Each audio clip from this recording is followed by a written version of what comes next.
Bueno, estimados estudiantes, bienvenidos a tener una tarde muy provechosa, una conversación muy provechosa con María. Yo a María la conocí, yo estaba metidísima en esa época, en los temas políticos, ya que lastimosamente ya pues, no estoy tan metida.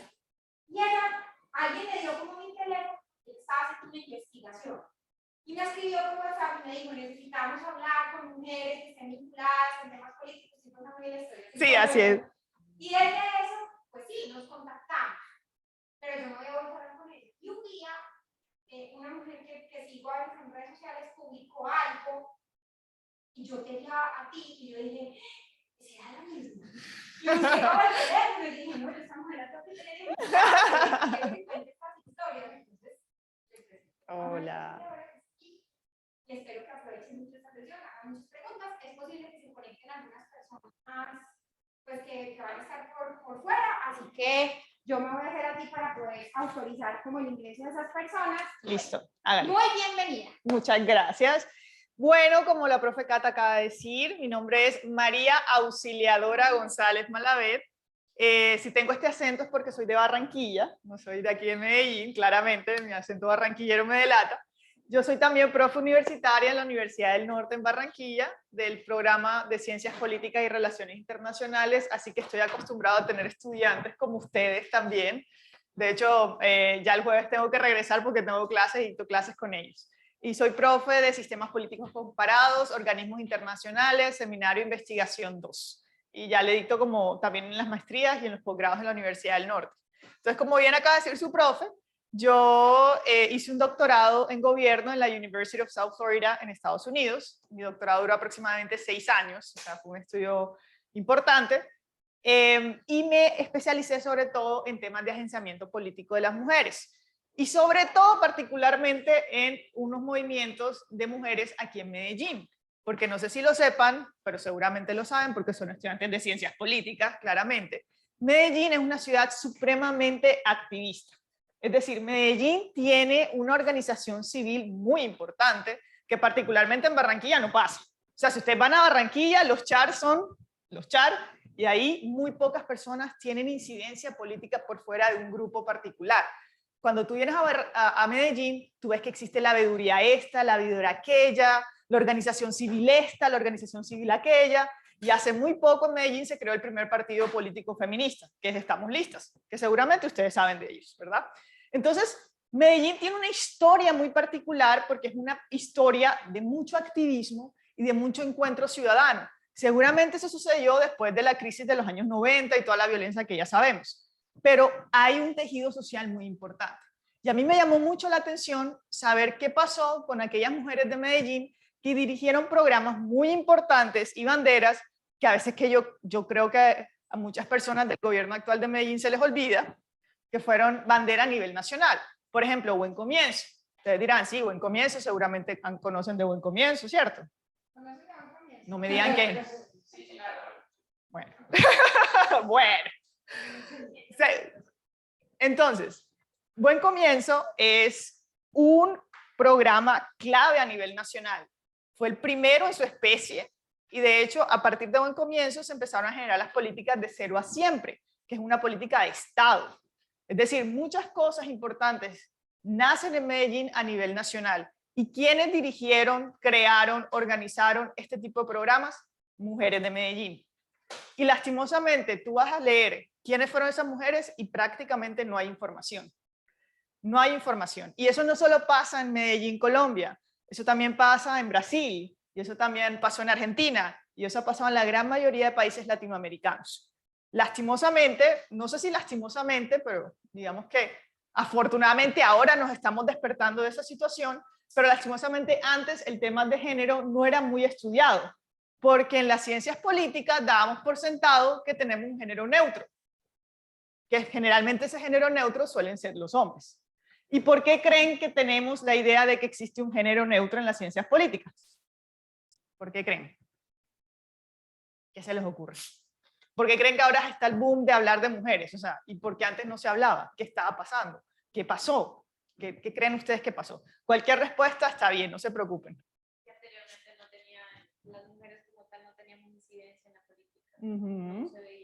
No se veía común que una mujer estuviera hablando en un congreso o estuviera en una, digamos que en alguna asociación, o digamos, hablando fuera o dentro de partidos o como activista. Entonces ahora sí se está visibilizando esas acciones que están tomando las mujeres. Muy bien, correcto. Era menos probable que hubiesen mujeres en los espacios públicos. ¿Tú querías comentar algo? ¿No? Yo escribí que pensó lo más. Yo digo que de pronto, empezando por el hecho de que antes podían era como asistir los hombres a la educación. También, muy cierto. Y pues obviamente los políticos necesitaban ser personas preparadas. Entonces si no tenían acceso a la educación, Ok, muy bien. Por ahí hay un punto muy importante. Por acá también hay otro punto muy importante que se van convergiendo para poder entender qué pasaba. Primero, cierto, no teníamos casi mujeres metidas en política y eso se empieza a ver a partir del siglo XX, o sea, antes de ayer, como quien dice. O sea, se fue hace muy poquito, ¿verdad? Incluso ahora en Colombia todavía no logramos la ley de cuotas en el Congreso, que a pesar que el pacto histórico llegó con un montón de mujeres, muy interesante el proceso, todavía no tenemos la ley de cuotas, ¿verdad? Y todavía tenemos temas ahí pendientes en la paridad. Pero bueno, además de eso, algo muy importante, ¿cómo es tu nombre? Samuel. ¿Y tu nombre? ¿Cómo? Elfi. Samuel, Elfi. Juan Esteban. ¿Y por acá? Santiago. Listo. Entonces, hay un punto muy importante que comentabas, Samuel, y es el siguiente. Las mujeres no tenían acceso a la educación, ¿cierto? Muy poquitas. Algunas de élite, algunas muy privilegiadas. Pero pasa algo mucho más interesante. La manera en cómo nosotros estudiamos ciencias políticas era vista desde la perspectiva muy masculina. ¿Por qué? Porque si las mujeres no tenían acceso a educación, mucho menos tenían acceso a ser profesoras. Mucho menos tenían acceso a hacer investigación. Entonces, ¿qué pasa? La política no solamente se ha desarrollado desde la visión masculina, ¿verdad? Porque la gran mayoría de líderes políticos durante la historia, no es que no hayan existido mujeres, pero la gran mayoría de líderes políticos en la historia han sido hombres. Pero también las personas que han estudiado las ciencias políticas, que han definido los conceptos de las ciencias políticas, han sido hombres. Entonces, ahora el feminismo, que es como un poco la visión que empieza a deconstruir, es decir, quitar y empezar a cuestionar lo que hemos construido en las ciencias políticas, nos empieza a decir, oye, ven acá, ¿y por qué el poder lo definimos como dominio o influencia al otro? ¿Por qué pensamos en el poder de esa forma? ¿Por qué no pensamos del poder en otra forma? ¿Por qué no podemos pensar en el poder desde, no sé, el consenso? Desde la agrupación, desde otra manera, porque el poder es tradicionalmente entendido así. Entonces las feministas que empiezan a ingresar a las ciencias políticas empiezan a analizar y a intentar deconstruir todas las cosas que hemos pensado que son normales en las ciencias políticas, ¿verdad? Entonces ahí hay un gran tema. Por eso es que hoy en día hay un auge y un boom muy importante por entender, bueno, ¿y qué rol ha tenido la mujer en las políticas? Y sobre todo, ¿de qué otra forma podemos entender los conceptos que tradicionalmente entendemos en las ciencias políticas? ¿Verdad? Entonces, eso quería como dejar claridad al momento. Yo llego a Medellín y empiezo a entender toda esta historia de estas mujeres impresionantes, ¿verdad? Porque son impresionantes. El activismo tan fuerte que existe y algo muy interesante también empieza a pasar. Y eso fue, les digo, yo vine a Medellín hace como ya 5 años, hace tiempito ya, hace 5 años a hacer mi estudio de investigación. Pero algo muy interesante empieza a pasar. Empiezan esa época, estaban las elecciones presidenciales donde quedó Duque, ¿verdad? ¿Recuerdan a Duque? ¿Quién no recuerda a Duque, claramente? Bueno, entonces Duque, claramente. Entonces Duque y empieza, estaba contra Petro, Sergio Fajardo, tan, ¿se acuerdan de esa época? No, tampoco soy... Entonces, algo interesante empieza a pasar. Empiezan a hacer conversatorios o debates solo sobre género. Y empiezan entonces los candidatos a decir, no es importante entonces tener una vicepresidenta. Nosotros hace 10, 20 años no veíamos a los candidatos presidenciales con la urgencia de tener una vicepresidenta.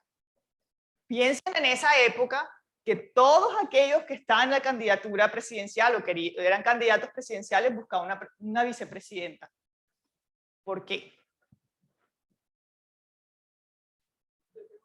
una cuestión. Ajá. Y es que eso es lo que sucedió porque se empezó a hablar de feminismo, entonces la sociedad pedía feminismo, pedía representación femenina en la política. Exacto. Más no, porque en realidad quisieran que las mujeres estuvieran en la política.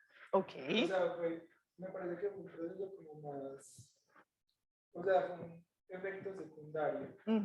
O no, tenía un trasfondo que es ese, darle de pronto a las personas de la sociedad lo que querían.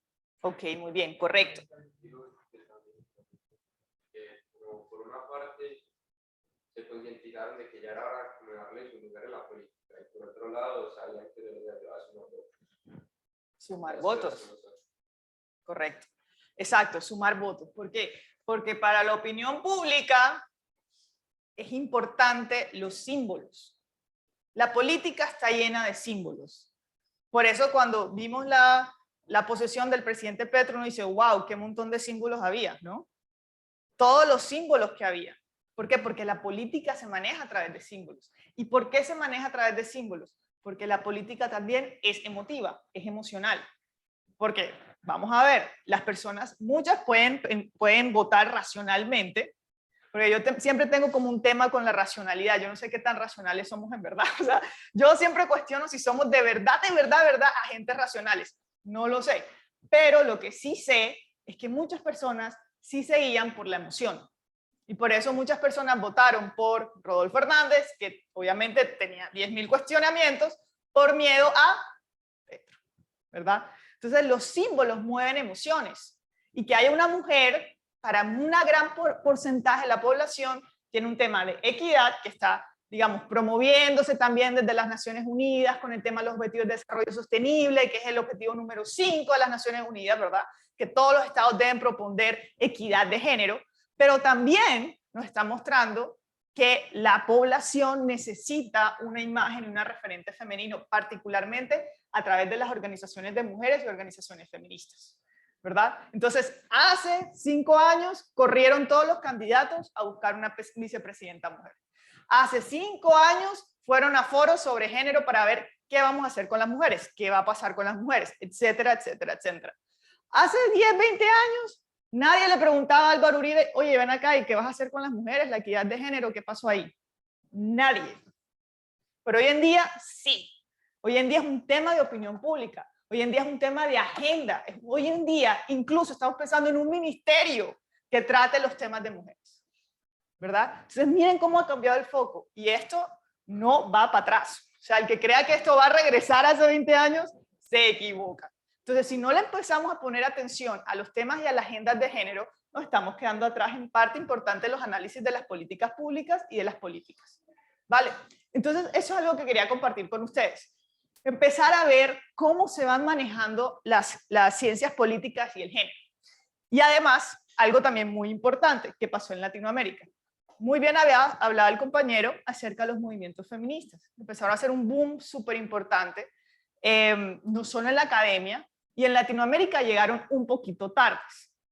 No sé, a ver, cuéntenme si conocen un nombre de una feminista muy importante en la academia o en el activismo. A ver, ¿alguien sabe algún nombre que me pueda decir? Puede ser de cualquier parte. María José Pizarro, ok, sí, hija de Pizarro. Política. Sí. ¿Alguien sabe algún nombre? Los corché, Cata, los corché. Llegué y los corché.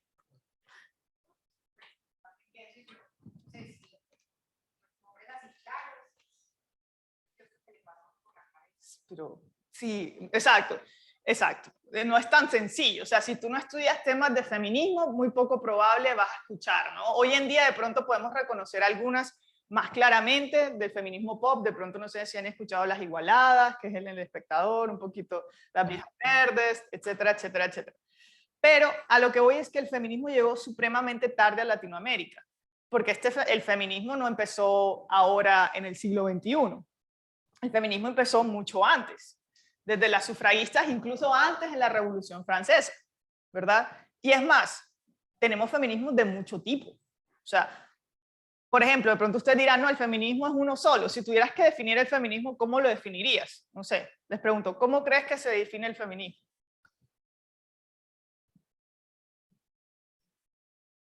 Ni idea. La lucha por la paridad, por la visibilización de las labores de las mujeres. Ok, perfecto. Exacto, es una lucha constante que se da no solo de manera activista, sino de manera intelectual. Porque el feminismo no es solamente la lucha que generan las mujeres en las calles, etcétera, etcétera, etcétera, sino que también es un estudio de las ciencias sociales. De hecho, en las relaciones internacionales está la teoría feminista. En ciencias políticas hay teoría feminista.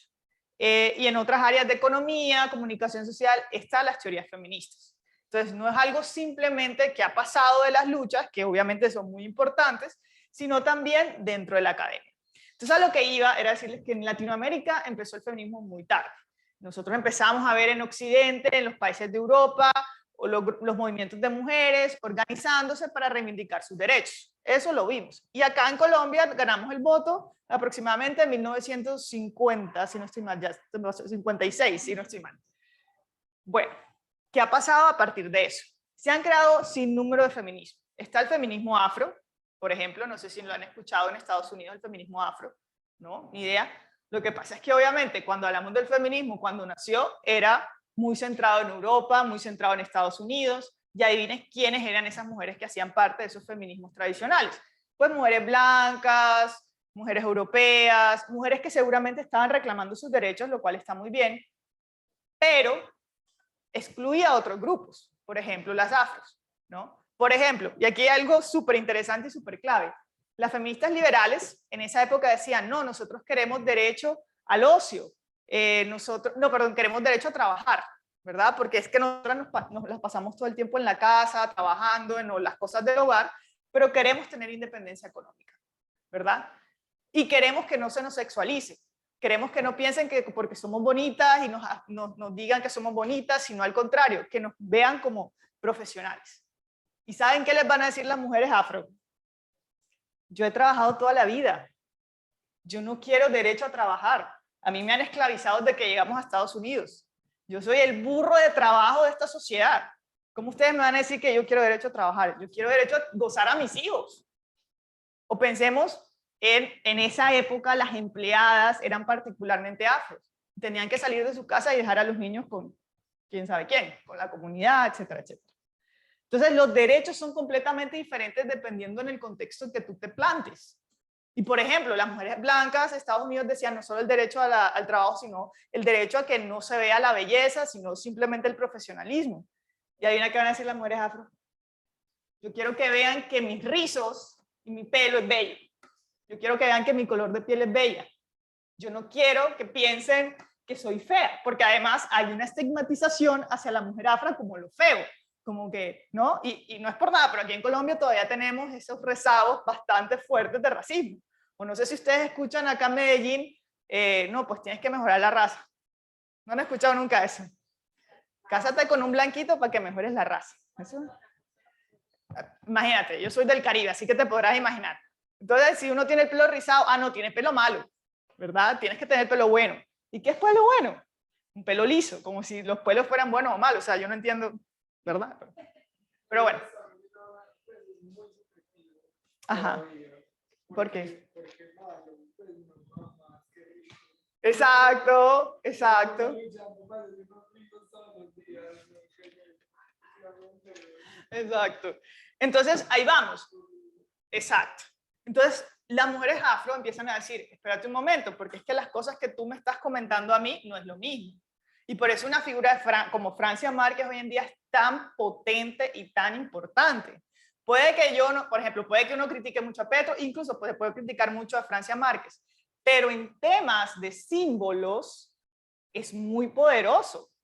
Primera mujer afro que llega a una posición tan alta de poder, ¿verdad? Y con el discurso que ella viene con todo el tema raizal. Es muy poderoso y es muy fuerte, ¿verdad? Dime. Es de bajos recursos, es una mujer y feminista. Es que es todo aquello que se supone que va contra el status quo, ¿verdad? Entonces, bueno, ahí vamos.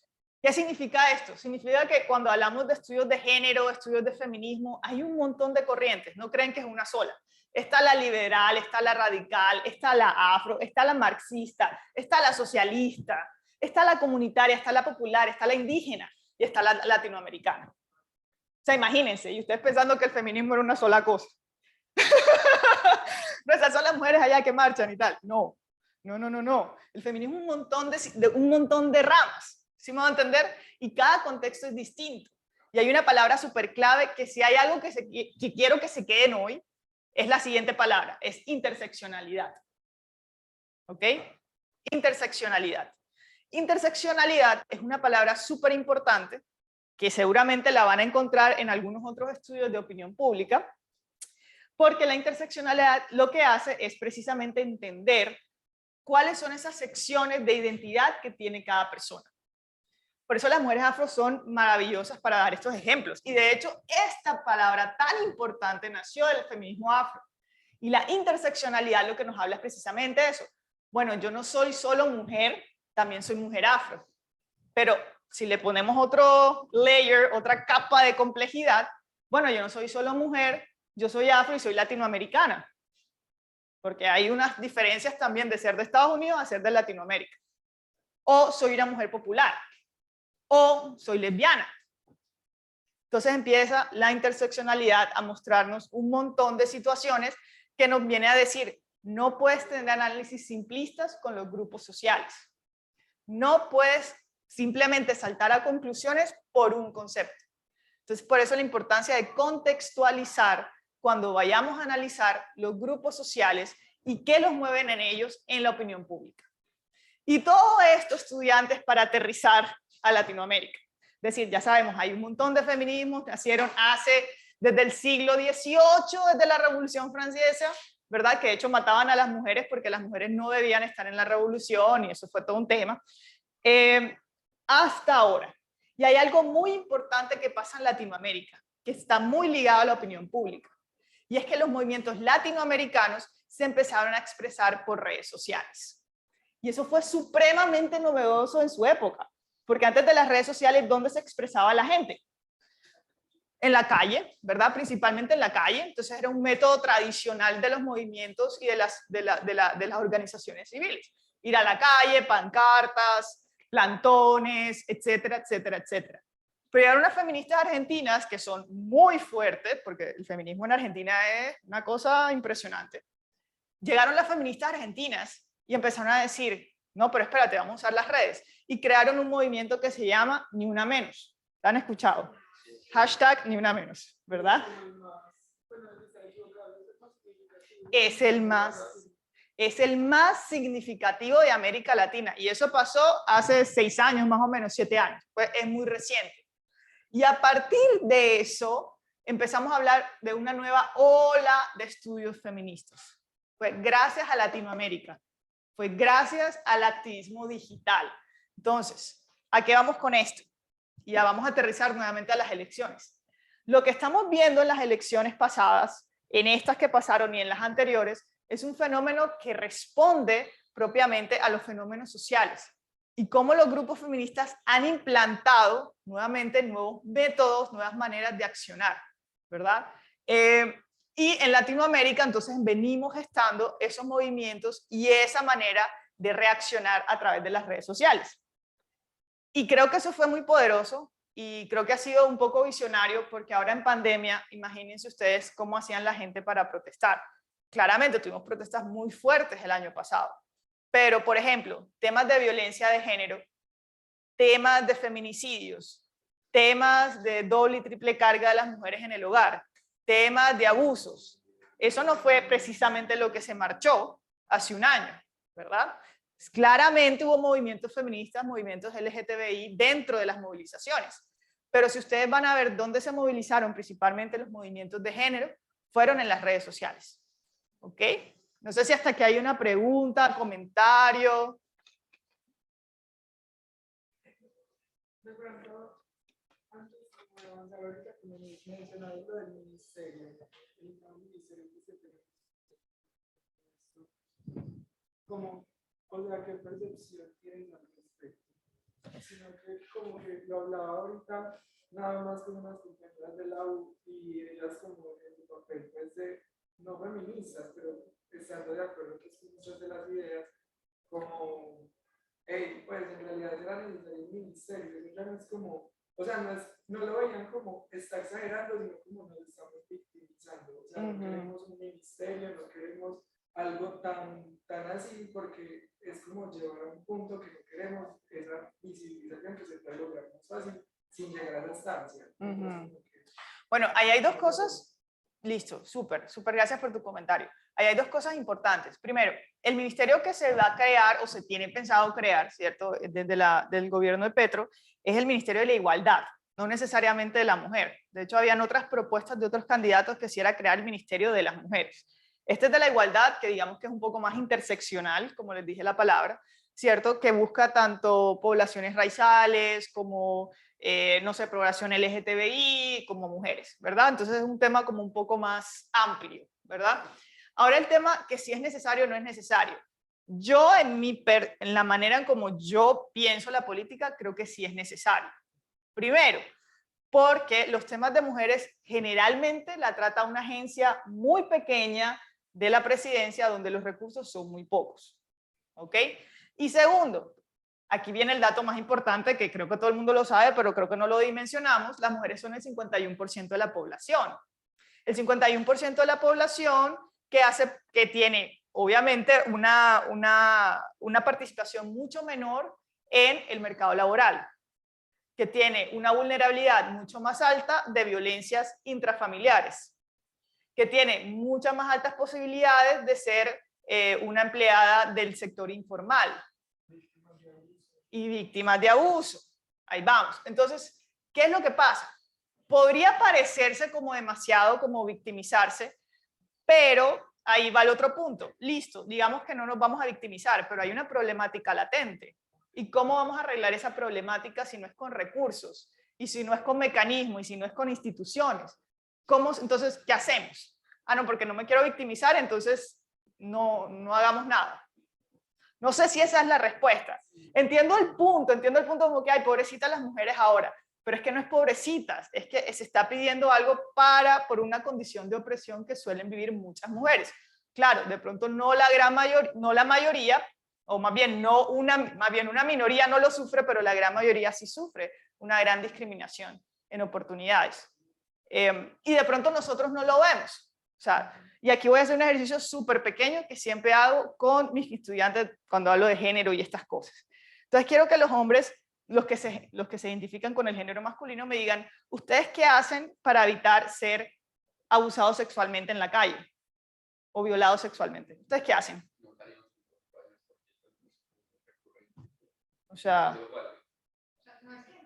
Pues no salimos con preocupación porque no es como que eso falle. Exacto. Ustedes generalmente, o sea, al menos que sea una condición particular o no sé, estemos en un... Exacto. Generalmente los hombres habitan la calle y la habitan. O sea, ustedes caminan y existen.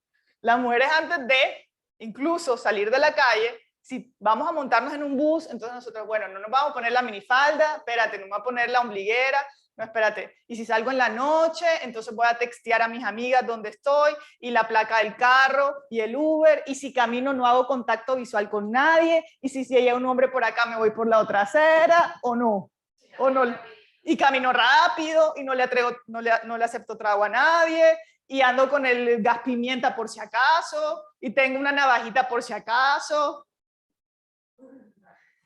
o no. Exacto. Y si un hombre me pregunta en el bar, oye, qué linda eres, no sé qué, ah, no, me invento que tengo un novio. No, yo tengo novio. Porque respetan más la figura de otro hombre que la palabra de la mujer. ¿O no es así? Entonces, parece tonto. O sea, uno dice, no, que las mujeres que están diciendo, pero vivimos la vida, habitamos la ciudad, habitamos los contextos de una manera muy distinta. Porque así se nos ha socializado. Porque ese es el rol que las mujeres deben cumplir y lo que se ha aceptado y normalizado que las mujeres deben vivir y que los hombres deben vivir. Muy tenaz. Hay problemáticas muy profundas que no las vemos, sino ya un momento cuando empiezas a comparar, ven acá, ¿y por qué pasó esto y por qué pasó aquello? ¿Verdad? Entonces, bueno, quería como compartir eso. No sé si hay otra pregunta, comentario, duda. Como profesora, decides como darle más textos de autoras femeninas a tus estudiantes, Eso es muy importante. Bueno, mira. o sigues con la línea de lo tradicional de los autores masculinos. Eso es muy importante lo que acabas de preguntar, porque uno como profesora de ciencias políticas tiene que encargarse de que los estudiantes entiendan y analicen los textos tradicionales.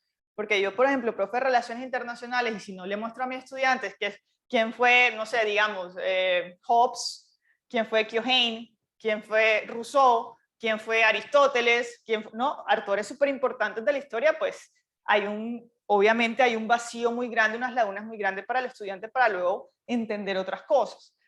Pero eso no significa que dentro del sílabus o el currículum de la clase yo no ponga también autores feministas que critiquen visiones tradicionales. Porque además creo que ahí hay un valor muy importante que hace el feminismo y que viene de la teoría crítica de Habermas, que de pronto ustedes lo han leído en opinión pública, que viene con Robert Cox, que vienen con varios teóricos de la Escuela de Frankfurt, y es precisamente el pensamiento crítico. Y las feministas nacen también de esa corriente de feminismo crítico. Y nosotros como estudiantes de ciencias políticas no podemos tragar entero y decir, no, es que todo lo que dice Hobbes, bravo, sí, así es. No, tenemos que ver las diferentes teorías y también criticar cómo esas teorías han perpetuado ciertas acciones que han oprimido a ciertas poblaciones también, ¿verdad? Entonces, yo como profe, y además creo que es un ejercicio importante y que tiene que ser muy consciente por parte de los profes, porque uno puede caer en eso, en no poner textos de mujeres porque de pronto tradicionalmente no habían, porque claramente no habían. Pero es un reto intencional que tenemos que tener los profes de querer poner entonces en nuestros sílabus o en nuestros currículum textos de aquellas mujeres que fueron importantes en las ciencias políticas, en lo que hablemos, o aquellas que estuvieron críticas ante lo que se estaba dando, se estaba produciendo actualmente en ciencias políticas en esa época. O sea, no es fácil porque uno como profe no puede ignorar la historia académica porque eso sería irresponsable. O sea, ¿qué clase de profesora serías tú si haces eso? Pero uno también tiene que mostrarle al estudiante, ojo, que aquí no queda la historia, que hasta aquí no llegamos, que hay más cosas que tenemos que analizar y hay otras corrientes y teorías que también complementan, critican los vacíos de las otras, ¿verdad? Entonces creo que ese es un punto súper importante que acabas de mencionar. Sí, algún otro comentario, preguntas que tengan.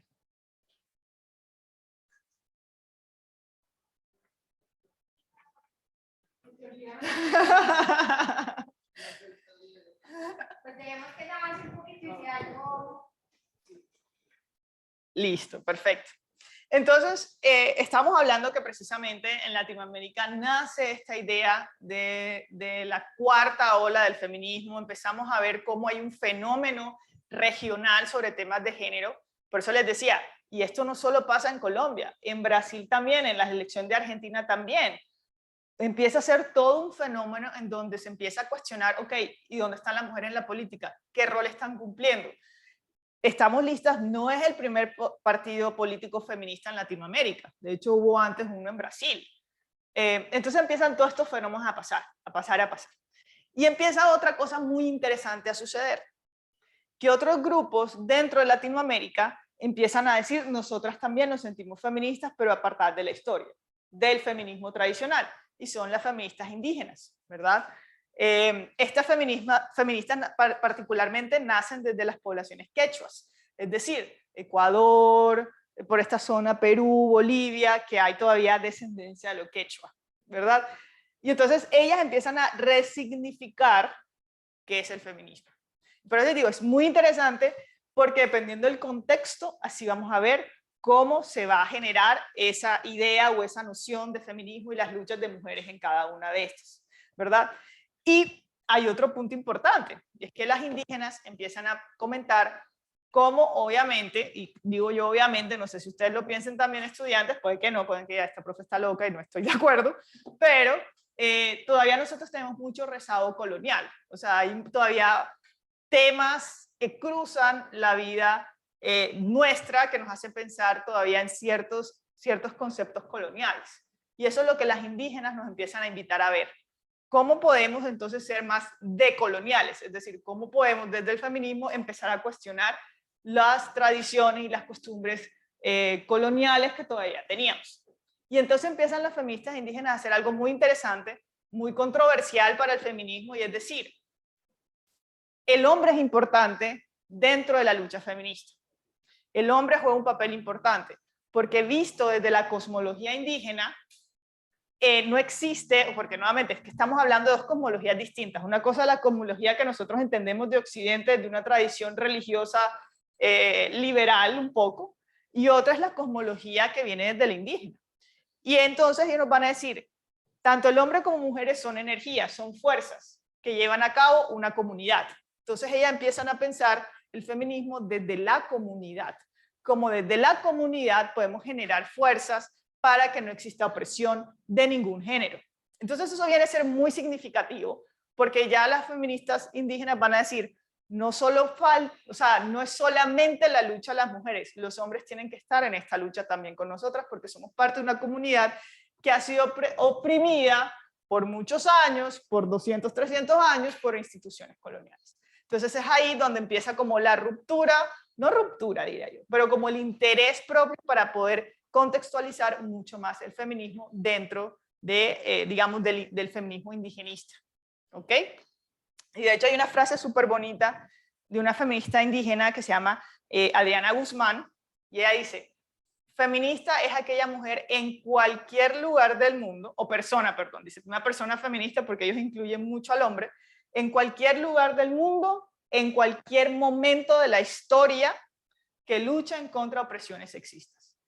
Y eso es súper interesante, porque si tú te pones a pensar, yo puedo pensar hasta en mi abuelita.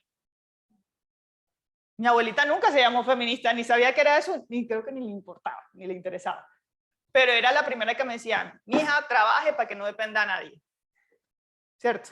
Mija, tal cosa, que si usted se case, tenga una cuenta de ahorros y su marido no sepa cuánta plata tiene usted. Así me decía mi abuela. Trabaje, no sé qué, no se deje, estudie, tal. O sea, nosotros tenemos referentes en Latinoamérica muy fuertes de mujeres que no necesariamente eran feministas, pero se notaba que luchaban en contra del sexismo.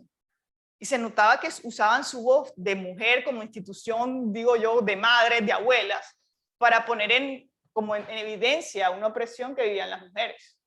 Y de hecho en Latinoamérica tenemos grandes testimonios de mujeres que no necesariamente fueron feministas, pero lucharon de una forma que retaron a un orden patriarcal muy fuerte. O es que no se recuerdan quiénes fueron las madres de la Plaza de Mayo, por ejemplo. ¿Saben quiénes fueron las madres de la Plaza de Mayo? Desaparecidos en Argentina. La Operación Cóndor. ¿Sí? Las madres de Soacha, que fueron inspiradas en las madres de la Plaza de Mayo en Argentina, que fueron las primeras, digamos, las más institucionalizadas en Latinoamérica.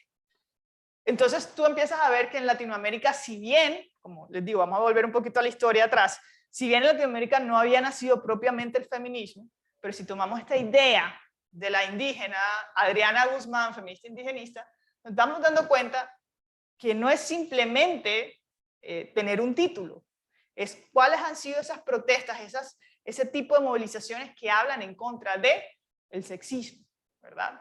Y cómo invertir ese orden que se llama, las feministas radicales le dirán, el orden patriarcal, ¿verdad? Entonces, eso es un poco como que otra cosita que quería compartir con ustedes. Y ojo al dato, no es necesariamente, o sea, y esto también como que lo hablo con mucha delicadeza, porque no es necesariamente que el feminismo vaya en contra del hombre, porque siempre se suele pensar eso, con el hombre, el malo, ¿no? El patriarca, lo malo. No, pero pensemos también en un tema de masculinidad. La masculinidad como ha sido tradicionalmente conceptualizada en nuestra sociedad. O sea, pensemos por un momento, y estos son datos y cifras súper horribles, pero eso creo en Latinoamérica es muy generalizado, el 85% de las personas que se quitan la vida son hombres. Sí. La gran mayoría de personas que se quitan la vida son hombres, en Latinoamérica y en Estados Unidos también. ¿Por qué? Yo creo que el hombre está arraigado lo han enseñado y lo han criado desde pequeños, que llorar es de niñas y expresar lo que siente no está bien. Entonces, eso lleva a esconderse dentro de sí y eso lleva a que tomen una decisión ya cuando se encuentran en el abismo, digamos. Correcto, por un lado las emociones, porque nuevamente parece mentira, pero todavía tenemos esta idea de que lo emocional de alguna forma es femenino y es solo para las mujeres. Los hombres como que no tienen emoción, lo cual es completamente falso, ¿verdad? Pero también hay otro punto. Los hombres tienen una gran presión social porque ustedes siempre tienen que mostrar que son hombres. Siempre tienen que mostrar que son hombres. Con sus amigos, con su familia, con la novia, con el otro, con la otra. Siempre hay un tema de que tienen que mostrar que son suficientemente hombres. Y siempre tienen que mostrar que van a ser los proveedores. Y que tal que el hombre no pueda proveer por X o Y razón. Entonces, fracasó como hombre si no es proveedor. ¿Verdad? Es muy fuerte. O sea, también hay una presión que yo digo que es machista ante el mismo hombre. No puedes expresar tus emociones, tienes que demostrar siempre que eres un hombre, tienes que demostrar que siempre tienes un apetito sexual impresionante, tienes que mostrar que eres proveedor, tienes que mostrar, y tienes.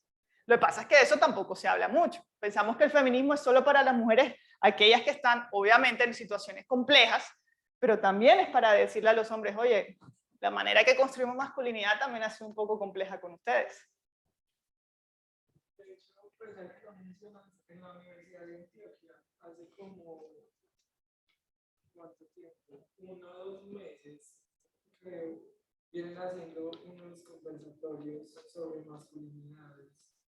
Y yo me veo por ir a uno, pero porque me saca del ratito. Pero súper genial, porque, o sea, si uno analiza eso, es como, uy, esto es feminismo. O sea, feminismo, porque también es como, o sea, desde esa variedad de la que nos hablaba de ahorita, que usted, tú también lo has como mencionado. O sea, no es solamente como ese enfoque, me imagino que nosotros hemos visto siempre, sino como de, hey, pues vení, quítate esa presión, quítate esas ataduras que están asociadas como hombre y transformarlo a tu favor, porque pues mira los datos que me están dando, me parece horrible. Siento yo, mira, sí, no, son feministas. Así es. Sí, y es feminista porque el feminismo lo que intenta es precisamente ser disruptivo en esa manera que nos dicen que tenemos que ser. Y tal vez nos encasillan en una cajita muy pequeña de lo que podríamos ser, ¿verdad? Y por eso también el tema de la homofobia es tan fuerte.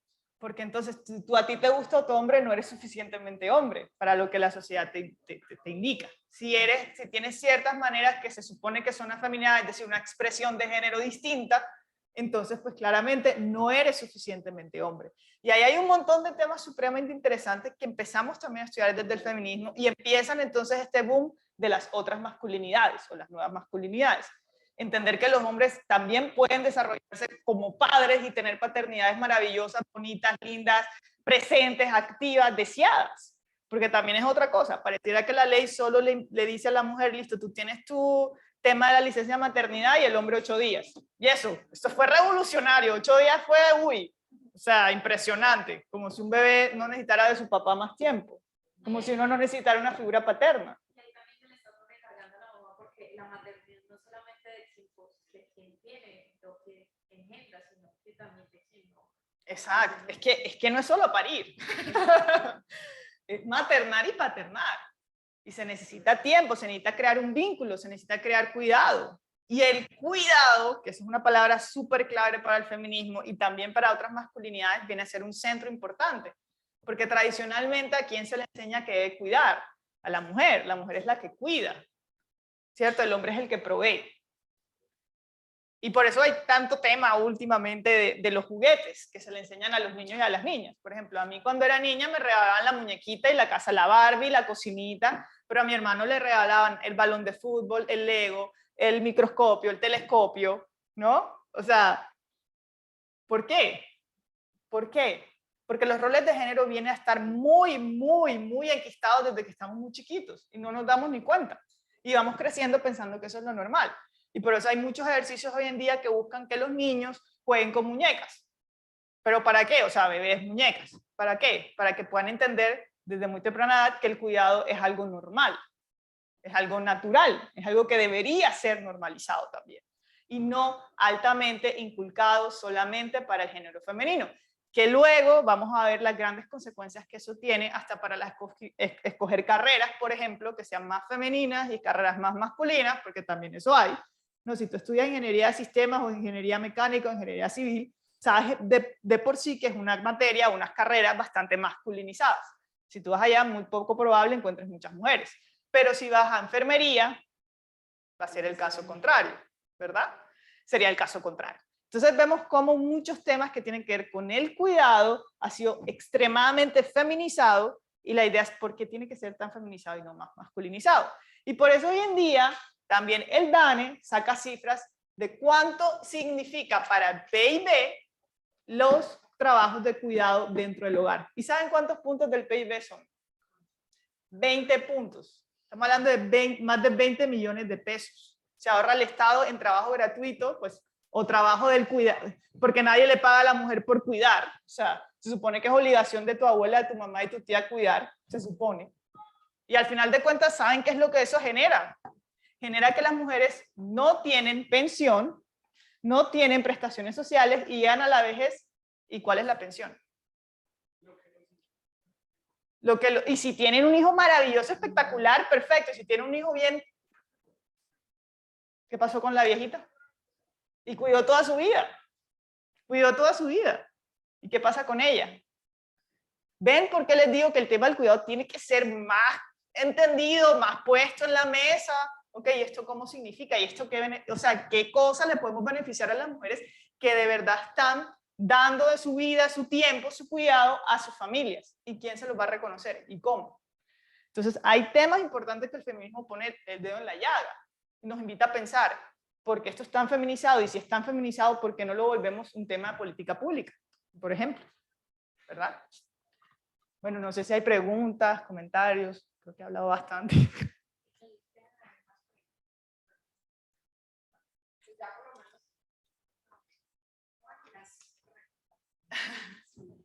Ajá, cuéntenme. Sí, dale.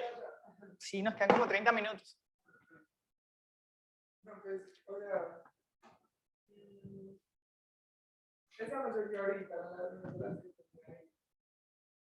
hay una situación que me molesta mucho, ahorita que hablábamos como de otras comunidades, pues de los afro, de la comunidad LGBTI, como esta situación que hay en Colombia de seguir llamando hombre a una mujer trans, llamar, o sea, y referirse con pronombres femeninos, por ejemplo, a un hombre gay. Yo quiero saber si tú, por ejemplo, tienes como alguna, o sea, ya que tienes también estudios como en el exterior y todo, ¿qué pasa en la sociedad con esa familia o con esa intención de molestar siempre al otro? O sea, ¿por qué sucede acá y por qué no fuera? ¿Y de qué manera como que se puede cambiar eso? O sea, problemas que no me encuentro cosas. Sí, o sea, hay varias cosas. Primero, esa pregunta es supremamente interesante y supremamente actual, y creo que en muchos países, por ejemplo, en mi experiencia en Estados Unidos, están un poco más avanzados en el tema que aquí en Colombia, pero tiene mucho que ver con el tema de cómo entendemos el género, ¿verdad? Porque tradicionalmente pensamos que el género es sexo biológico, ¿verdad? O sea, tú naces con un cierto tipo de genitales y tú naces con este otro cierto tipo y ya automáticamente de alguna forma tú tienes que cumplir unas expectativas masculinas y femeninas o de macho mamífero o de hembra mamífera, ¿cierto? Y eso te va a ir guiando cómo tiene que ser la cosa. Pero resulta y pasa que los seres humanos somos mucho más complejos y diversos que eso, porque tú puedes nacer con sexo biológico masculino, pero con una expresión o identidad de género distinta. Y eso creo que es un tema que no se habla lo suficiente en la sociedad, porque claramente es, digamos, es disruptivo, porque implica un cambio de paradigma. Y cuando hay cambios, vamos a ver que la sociedad es muy renuente y difícil para que cambie. Y en unas más que otras, y en unas más que otras. Y algo también súper interesante, que me gustaría recalcar de eso. En este tipo de género binario que mantenemos generalmente, porque eso es lo que tradicionalmente hemos mantenido, hay veces que se nos olvida que las personas que no encajan, o sea, que no son lo normal dentro de estas líneas o dentro de estos polos que hemos creado, digo yo arbitrariamente, y después puedo decir porque es arbitrario, siento que se olvida que existe personas que no encajan, porque precisamente no necesariamente tienen que encajar, y estas personas no son necesariamente la mayoría, suelen ser grupos minoritarios, ¿cierto? Entonces a veces creen que, oh Dios mío, va a llegar todo esto y todo el mundo va a ser, no sé, Sodoma y Gomorra, como diría mi abuela, ¿no? Una locura y un caos. Y se nos olvida que no necesariamente son la gran mayoría, suelen ser grupos minoritarios, que hay que respetar la manera en cómo ellos se identifican y se quieren mover en el mundo. Es un tema también básico de respeto, diría yo, ¿no? O sea, de cómo te quieres, cómo te identificas tú. Y eso me pasó mucho siendo profesora en Estados Unidos, porque así yo fui profesora por 5 años allá y yo tenía jóvenes como ustedes. Y un día me llegó una estudiante, porque yo leí la lista al comienzo para pasar asistencia, ¿verdad? Normal. Y viene la estudiante y yo dije algo como Jessica, yo no sé, yo dije un nombre. Y ella no era mayor de edad, bueno, él no era mayor de edad. Y se dirigió donde mí. Y me dijo, profe, ¿será que usted no me puede llamar Jessica? Es que mira lo que me dijo, yo no me identifico ni como hombre ni como mujer. Yo soy género no binario. Y para mí eso a 5 años era de que, ¿qué? eso que, o sea, yo al comienzo, obviamente la traté con mucho respeto y yo, sí, claro, dime cómo quieres que te diga. Y entonces me dijo, no, digamos, un hombre muy neutral, me dijo Karim, pues Karim puede ser de hombre o de mujer, pues o de género masculino o femenino. Y yo le dije, perfecto, listo, no hay problema. Entonces fue el primer como confrontamiento que yo tuve, porque dije, ¿cómo manejo esta situación? Obviamente con base al respeto, porque es lo primero, yo no le puedo decir a la pelada o al pelado decir, no, es que no es verdad, te llamas Jessica y punto. Ven acá, hay un choque, si el estudiante te está pidiendo a ti como profe, hey, trátame de esta forma, porque esta forma es la que yo me siento cómoda, porque yo tengo que llegar a incomodar al estudiante. No sé, o sea, si yo quiero que él esté o ella esté en un espacio seguro y que pueda aprender y se sienta con la libertad de aprender, ¿por qué tengo que incomodar? Porque no encaja en mis paradigmas, o sea, así ese no sea mi paradigma, ¿por qué no puedo respetar y porque quiero incomodar al otro? ¿O es que tengo el miedo del otro, porque me cuestiona y me refleja cosas propias, de pronto? Pero ahí está la conversación. Y creo que es una conversación muy difícil, porque es que venimos de una tradición colonial que nos dice que es masculino y femenino. Y lo digo así porque no sé si sepan, pero en el Imperio Inca existía un tercer género también. En México, en poblaciones indígenas, existe un tercer género. Y en poblaciones aborígenes también de Oceanía existe un tercer género.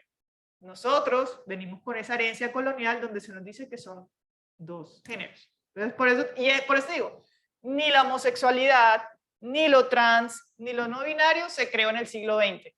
Si no, miremos la historia. Y miremos que hay tradiciones mucho más antiguas que la colera ya, que ahí hay tercer género. ¿Tú querías decir algo? Eso es porque es como, pues hemos sido criados con una sociedad conservadora, pues no sé, mis papás son conservadores y pues con un hijo se descarga por el proyecto del tipo de la sociedad. Eso conlleva como que muchas repercusiones más allá de lo visual, pues. Incluso muchas personas ya adultas con esposas, pues, con hogar y todo, pues, con familia, no sé, han pasado y pues, me he dado cuenta de que, por ejemplo, los hombres han llegado a tal punto de que es como tan marcada la cosa que de un momento a otro toman para otra dirección, pues a otro les empieza a gustar, pues ya tienen gusto por el género de la otra persona. Entonces, pues dejan el hogar aparte y se van con la persona del pues, hombre o mujer, ya sea hombre o mujer. Entonces, como eso, como porque estamos como con ese estilo no sé, podría decir, como estereotipados, por así decirlo. O sea, tú dices que hoy en día ves más que hay hombres que se van con otro hombre y dejan a su hogar. Sí. Bueno, Bueno, yo creo que eso es algo que no sé si pasaba más o pasaba menos, puede que siempre haya pasado y nos estemos dando cuenta ahora, porque no creo que haya mayor población homosexual antes que ahora, de pronto es que ahora el hombre lo puede decir más libremente. Y creo que, no sé, sin miedo a equivocarme, obviamente, aquí voy a decir una cosa, nada que viole la lealtad de una relación es correcto, así tú tengas una pareja homosexual o heterosexual, porque cuántas veces no hemos visto que el hombre deja a la mujer con los hijos por irse con otra más joven. Pues eso ha sido la tradición y eso ha sido la regla en la heterosexualidad. Y el hombre siempre ha tenido la libertad de conceder sus caprichos sexuales porque la masculinidad tradicional se los ha permitido. Yo vengo de la costa Caribe y déjenme decirle que he visto cosas. He visto cosas de un señor que tiene allá la amante, acá la esposa, allá la musa, y todas ahí en el mismo barrio. Y se conocen y se pelean las amantes y se pelean no sé qué, porque ¿cómo así que se quedó en tu casa? No, le toca a la mía. O sea, una cosa asquerosa, absurda.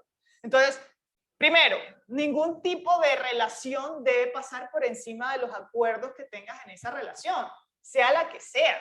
Sea si tú eres heterosexual, si tú eres homosexual, porque se supone que va a haber un respeto en el vínculo con la otra persona, y eso cada quien lo cuadra en su relación. Eso creo que es claro, ¿no? Sí, pero me refería también a eso, pero también era como al temor que sienten varias de las personas a que lo reprendan los papás y todo eso, entonces eso conlleva a que se tiene que casar con una mujer.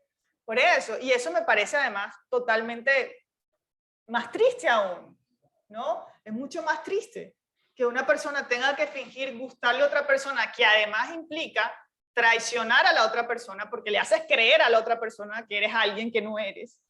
Tienes hijos con esa persona y después traicionas la visión que tienen los hijos sobre ti para después darte cuenta que es que, o sea, para después sentirte tan enjaulado que decides me voy, porque esto no es lo que yo soy, ¿verdad?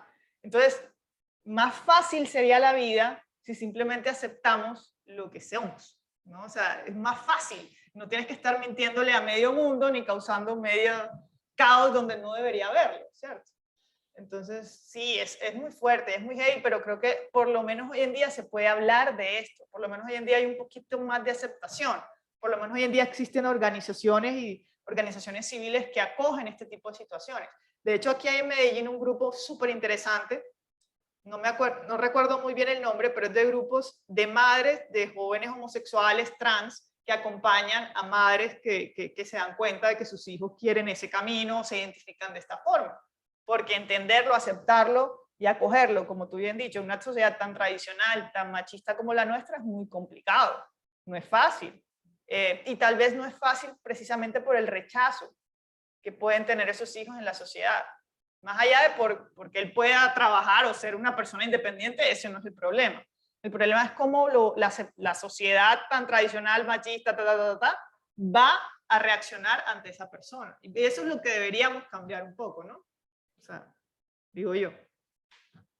Para el interior de las universidades donde vos has trabajado, esos temas se hablan, se conversan, se genera realmente opinión pública o no, son como muy ocultos, porque además un poco por la pregunta de Juan, pues que un profesor debería tener un protocolo básico de comportamiento. Usted me dice que le dedica, ¿no puede en este pasado?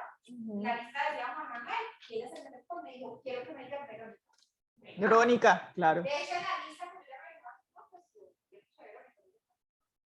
pero pues ella me contó que hubo muchos profesores en su vida académica que no, como está en la lista, usted dice acá Juan Manuel, yo lo voy a decir así. Pues imagínese, una persona en proceso de transición. En las universidades donde has trabajado, esto se genera realmente conversación. Sí, en la universidad que trabajé en Estados Unidos, sí, particularmente sí. De hecho, había un baño para personas de o sea, no binarias y sí, hay un baño particular, decía hombre, mujer y no binario. Sí, o sea, para que todo el mundo sintiera que tiene un espacio privado para estar. Sí. Entonces, particularmente en Estados Unidos, sí, de hecho había un departamento entero sobre temas de inclusión y había un departamento entero sobre temas de género. E inclusión implica raza, implica discapacidad, implica un montón de cosas. O sea, yo aquí estoy hablando de género, pero es un mundo importante. Por ejemplo, discapacidad, la ceguera es un tema importante. Entonces en esa universidad existían los perritos que guiaban a los estudiantes. Yo tuve varios perritos, eran los mejores estudiantes, les decía yo. El mejor estudiante es el perrito, les decía yo a mis estudiantes. Súper juicioso. No, mentira. Entonces, existían diferentes tipos de acompañamiento a los estudiantes que tenían diferentes tipos de identidades y particularidades. Entonces, y ahora la Universidad del Norte en Barranquilla, pues eso es un tema que se ha venido a tratar hace muy poco, si te soy sincera. Se creó el tema de inclusión hace unos 4 o 5 años. Y yo hago parte del grupo de profesores que trabajamos sobre temas de equidad de género en la academia. Yo tengo una comunidad de aprendizaje con profesores de diferentes disciplinas, tengo de odontología, medicina, negocios, tal, donde nos reunimos y empezamos a hablar, ok, ¿qué es una metodología adecuada para el trato en temas de equidad de género? Entonces, todos estos temas los estamos tratando mucho desde la academia y creo que para allá vamos también. O sea, cada vez tenemos que generar más espacios de seguridad para los estudiantes que no se sienten cómodos con las realidades que a veces ellos viven, ¿verdad?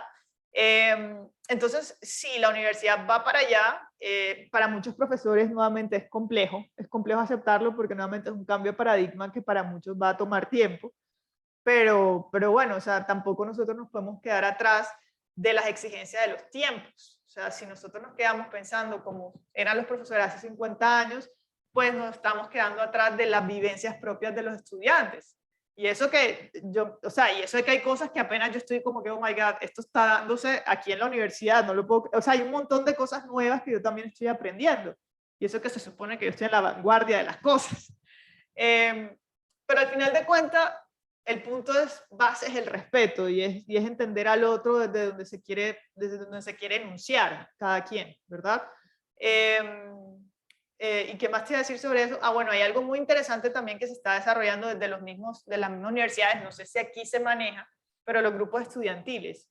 Allá en Estados Unidos existían grupos estudiantiles muy fuertes sobre temas de inclusión, grupos LGTBI, temas de género. En la Universidad del Norte en Barranquilla hay un grupo de feminismo, hay un grupo de equidad de género también. Entonces, a veces desde las mismas universidades, los mismos estudiantes demandan estos espacios y demandan tener como conversaciones sobre esto. No sé si en la Universidad de Medellín existe, no lo sé, pero yo sí he visto que en varias universidades existen estos grupos de estudiantes que lideran, que hacen actividades, que cuestionan, que buscan, que hacen. De hecho, en la próxima semana tengo una conferencia con los estudiantes de feminismo en la Universidad del Norte, entonces buscan las feministas de México y la de Argentina y hacemos un evento. O sea, también depende mucho también de la actividad de los estudiantes, que tanto también uno como profe está a la par, pero yo sí creo que eso es algo que cada vez se va a ver más. ¿Quieres decir algo? No. Bueno, quería aportar adicionalmente de que pues, en la costa es mucho más complejo manejar estos temas porque se sobreentiende que la costa se maneja machismo y una discriminación marcada, definitivamente porque el hombre tiene, digamos que el nacimiento de que es el que manda, el proveedor, y el que tiene que deshacerse mínimo con dos mujeres y si no, mejor. Gracias. Y quería preguntarte, porque en la semana anterior nos visitó el ministro de Educación, hace poco. Entonces él hablaba de los retos que tiene Colombia, sobre todo, digamos, para modificar la educación con respecto a las necesidades que plantea el estudiantado y no con respecto a lo que plantean los maestros.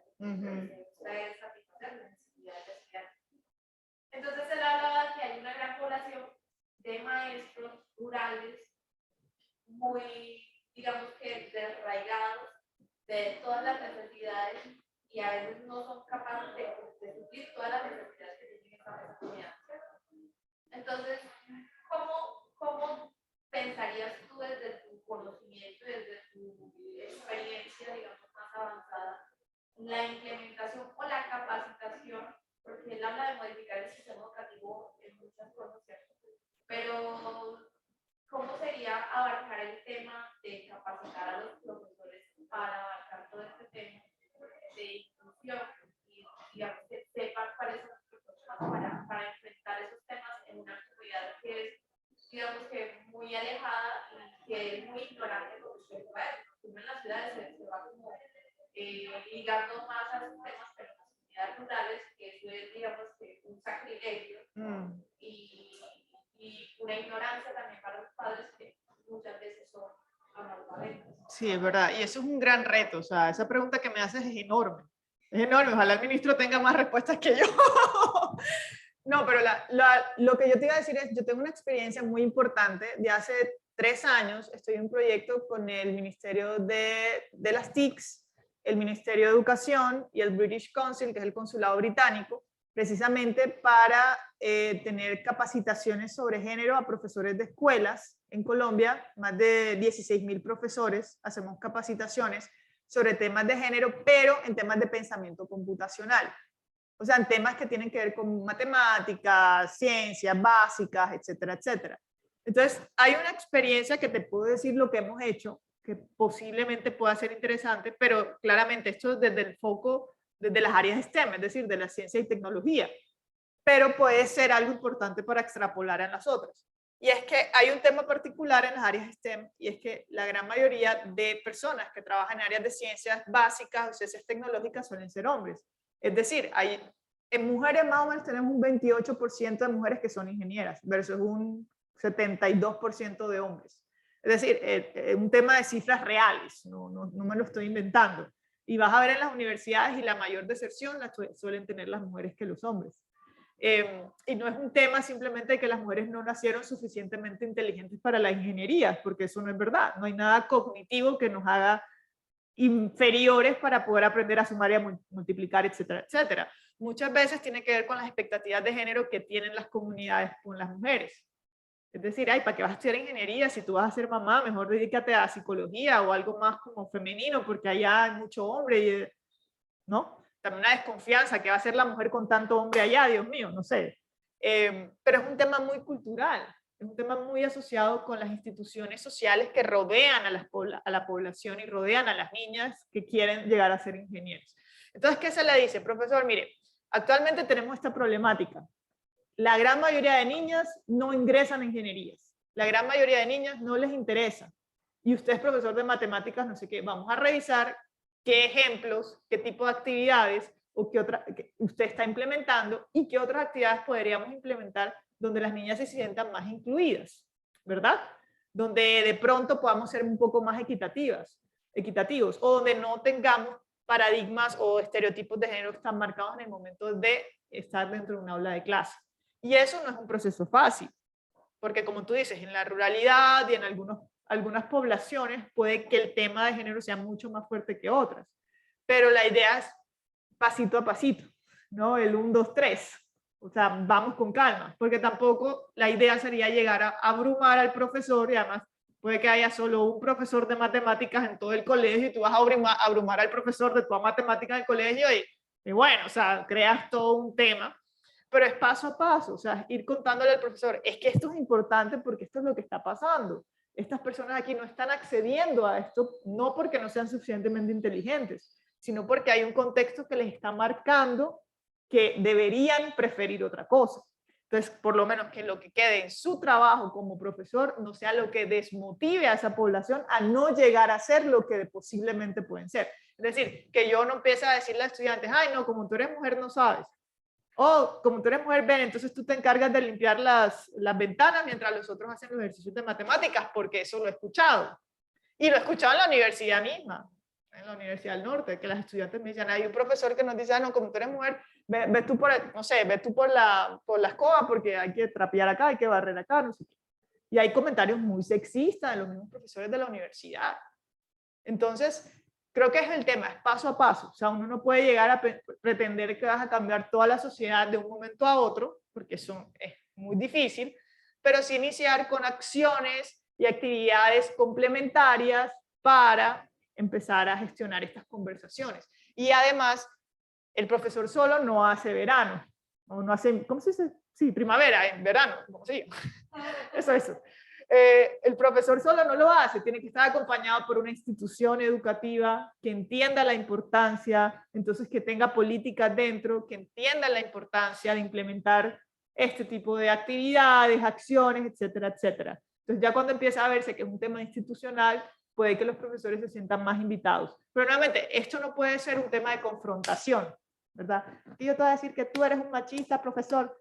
No, porque así no logramos nada, primero que todo. O sea, a la gente uno no logra las cosas tratando mal a la gente. Es mi manera de pensar y lo que yo creo que como se ha visto, sino con pedagogía. Con pedagogía hasta para los mismos profesores. Y creo que esa sería como más o menos la experiencia que he vivido estos últimos años con este proyecto.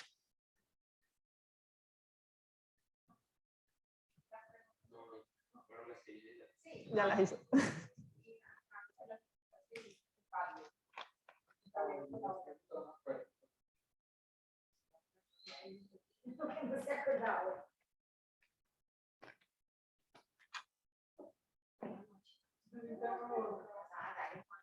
Pero es que esta me parece muy, en realidad la escribo, pero es como la voy a leer literal para no hablar.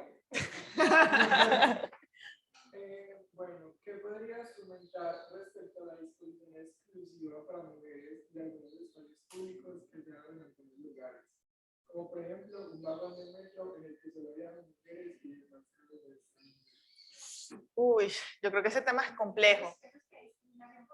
Discriminación positiva, exacto. Y eso también le enseñamos a los profes en el programa en que estoy. Es un tema complejo porque no debería ser. O sea, la verdad es que uno no debería estar desagregado de su comunidad, pero lastimosamente hay situaciones que hacen que busquemos respuestas prácticas o soluciones prácticas a problemas apremiantes. Y el tema de violencias es uno de esos. O sea, lastimosamente, las mujeres se sienten mucho más cómodas en vagones llenos de mujeres que con hombres.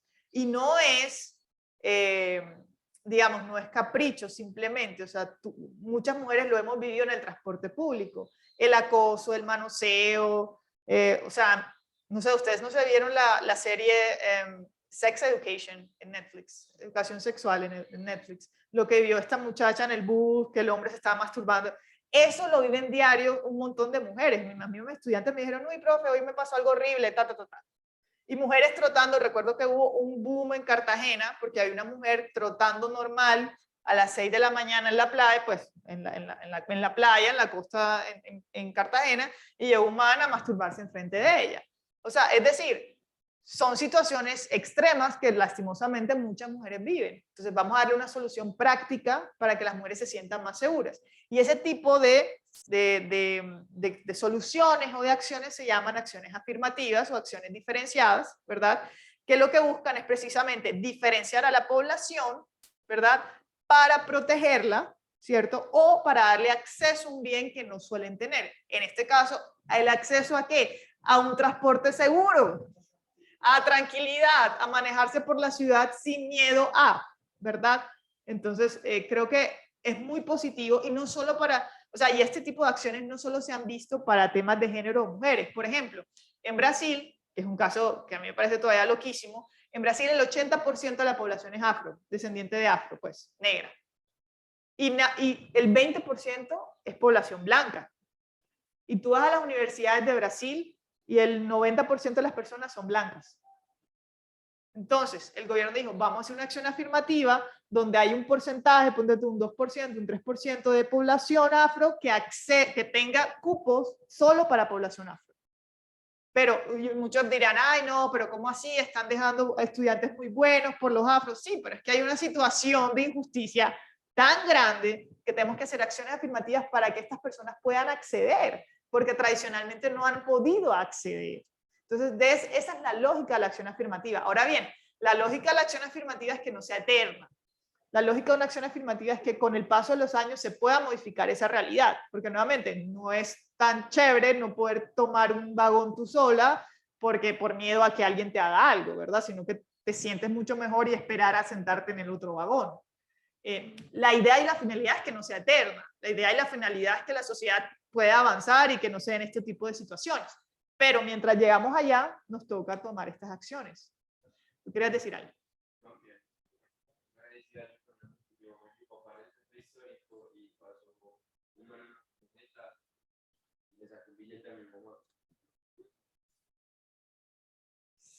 Muy fuerte, muy fuerte.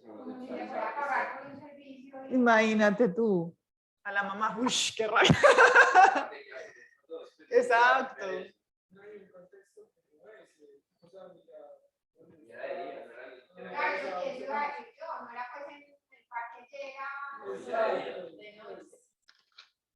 Exacto. No, y eso es otro punto importante, que la sexualización de la mujer es muy fuerte, y aquí en Colombia tenemos una crisis grandísima con temas de explotación sexual, con el tráfico de trata de humanas. Aquí en Colombia ese tema es muy álgido, y si no lo vemos con temas, con lentes de género, pues muy poco probable podamos llegar a una solución.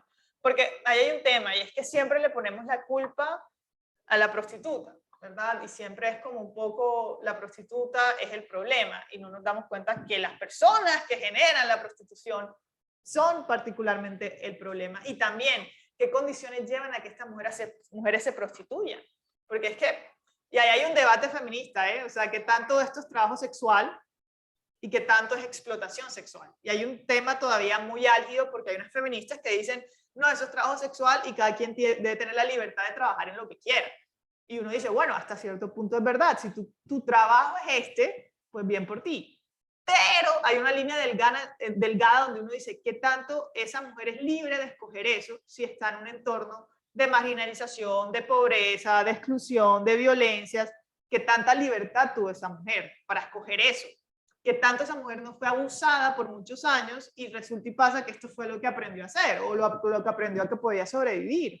Entonces hay una delgada línea, porque yo entendería, particularmente esta es mi posición, yo entendería esa discusión si estamos hablando en un país como Holanda, no sé, donde está supremamente bien regulado el tema del trabajo sexual, donde hay horas, donde hay visitaciones médicas, donde hay todo un tema de protección hacia la mujer que desarrolla ese tema, ese tipo de trabajo. Pero si venimos a Colombia, en Cartagena, nada más hay que ver los alrededores del centro histórico para darse cuenta lo deprimido que están esos territorios y esas poblaciones.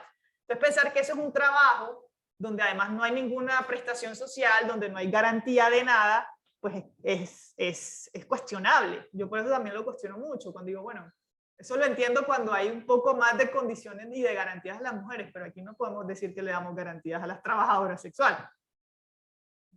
Ni temas de cuidado de salud mental, tampoco.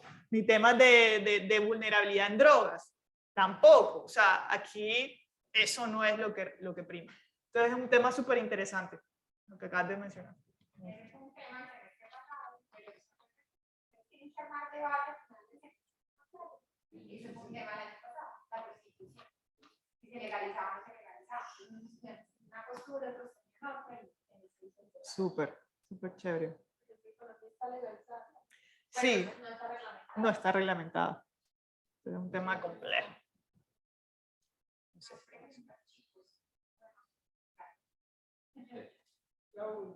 Adelante.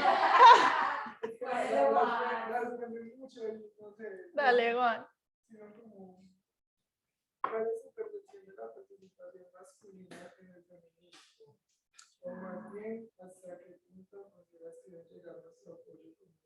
Mira, yo te digo una cosa, yo creo que los hombres son fundamentales para el feminismo y para cualquier tipo de lucha de reivindicación de derechos de cualquier población. Lo digo porque, como les había dicho previamente, el mundo ha sido construido de una visión muy masculinizada, ¿verdad? Entendiendo lo masculino, como lo habíamos hablado antes, de manera un poco más tradicional. Yo creo que los hombres son los mejores aliados del feminismo, porque en esos espacios donde las mujeres no pueden llegar, los hombres sí pueden llegar. Los hombres tienen voz y tienen influencia. Y se los digo porque yo, cuando estudié feminismo en Estados Unidos, mi primer profesor fue un hombre blanco judío, y gay. Sí, qué combinación. Y era un hombre que adoro y me parece la cosa más maravillosa del mundo y me enseñó un montón en muchas cosas.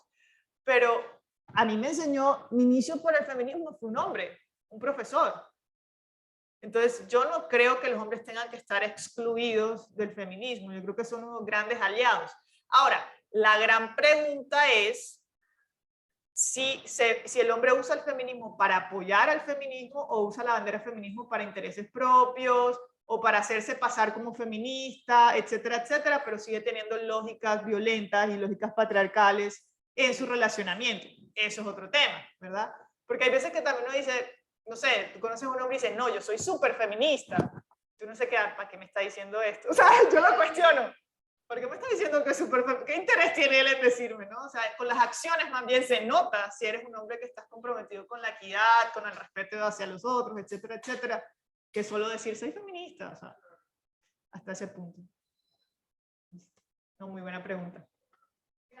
No, chicos, muchas gracias por permitirme estar acá. Espero que les haya gustado. Tengo un Instagram si me quieren seguir.